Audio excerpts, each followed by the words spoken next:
When you're a content creator filing your own taxes, Schedule C is one of the most important forms you'll ever touch, and it's also one of the most misunderstood. This form is where the IRS sees your business, not your brand, not your personality, your numbers. Understanding how Schedule C works gives you control. Ignoring it creates risk.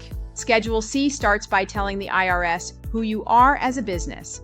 Your name, social security number, and business description matter more than people think. This is where you clearly establish that what you're doing is a legitimate business activity, not a hobby. The IRS looks at consistency here. Consistency in how you describe your business, consistency in how you report income, and consistency year over year. Part 1 of Schedule C is the income section, and this is where most creators get tripped up.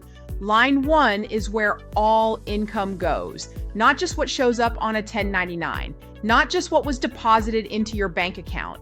This includes brand deals, affiliate income, bonuses, referral payouts, and yes, the fair market value of taxable free products. The IRS taxes value received, not just cash. If you receive something because of your platform, your audience, or your content, it likely belongs here.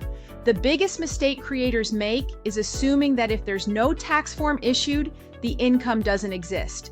That assumption creates exposure.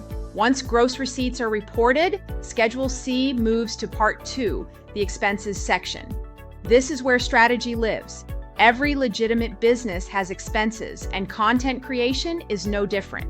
Software, platforms, editing tools, internet, phone usage, education, advertising, website costs, these are ordinary and necessary expenses when they directly support your business. But here's the key distinction. Expenses don't exist because you paid for something. They exist because that cost was directly tied to generating income or supporting your business operations. There are specific lines on Schedule C that matter more than others for creators. Advertising is one of them. Many creator tools fall under advertising because they support visibility, promotion, or monetization. Office expenses and utilities also matter, especially if you work from home, but these must be allocated properly. This is not an all or nothing situation. Business use percentages matter, and overstating them is one of the fastest ways to raise red flags. One line creators love, and the IRS watches closely, is other expenses.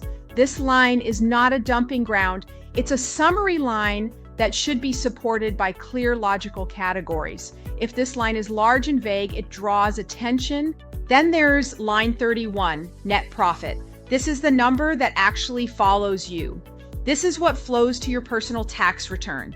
This is what self-employment tax is calculated on. This is what determines your estimated tax payments. This is the number that helps decide whether an S-Corp makes sense in the future. Creators focus on gross income because it feels good. The IRS focuses on net profit because that's what's taxable. If you claim vehicle expenses, mileage, or a home office, additional sections of Schedule C come into play. These deductions are legitimate when used correctly, but they are also areas the IRS pays close attention to. Documentation matters. Logs matter. Here's the truth most creators aren't told. Schedule C isn't designed to trap you. It's designed to reflect reality. Problems arise when people guess, assume, or copy advice that doesn't apply to their situation.